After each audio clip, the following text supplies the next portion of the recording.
Willa crept through the darkened forest, following the faint scent of chimney smoke on the midnight air. The silver strands of the clouds passing in front of the moon cloaked her movements in shadow, and she made little sound stepping across the cold, wet leaves she felt beneath her bare feet. All during the night, she'd been moving down the slope of the mountain into the small valley where the homesteaders lived. When she came to the rocky edge of the river, she knew she was getting close to what she'd come for.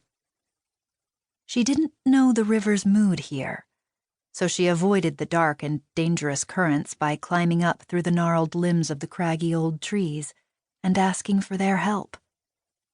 As the branches reached out over the water to hold her, they rustled in the wind, talking to one another, as if concerned about where she was going. Her tunic of woven green cane flexed with the movements of her body as she climbed, the branches of the trees holding her gently, intertwining wrist and arm, ankle and leg, then letting go in turn, helping her across with the care that they would give a sapling granddaughter. She made her way hand over hand above the misty breath of the tumbling river, then slithered down a trunk on the other side. "Thank you," she whispered to the trees, touching one's bark with the palm of her hand as she left them behind her.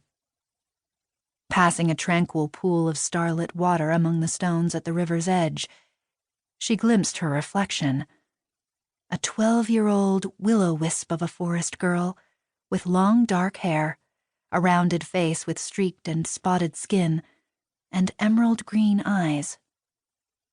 Unlike most of her clan, who coveted the glittering treasures of their enemies and even wore their deadened clothes, Willa wore no fabric or jewelry of any kind that might flash in the gloom. Wherever she went in the forest, her skin and hair and eyes took on the color and appearance of the green leaves around her. If she paused near the trunk of a tree, she turned so brown and barken that she became nearly invisible. And now, as she looked into the water, she saw her face for just a moment before it took on the color of the water and the nighttime sky above her, and she disappeared, her dark blue cheeks dotted with glistening stars. Continuing toward what she'd come for, Willa slunk low and quiet through the mountain laurel, up the gentle riverine slope, her heart beating slow and steady as she approached the homesteader's lair. She came from a clan of forest people that the Cherokee called the Old Ones, and told stories about around their campfires at night. The white-skinned homesteaders referred to her kind as night thieves, or sometimes night spirits, even though she was as flesh and blood as a deer, a fox, or any other creature of the forest. But she seldom heard the true name of her people.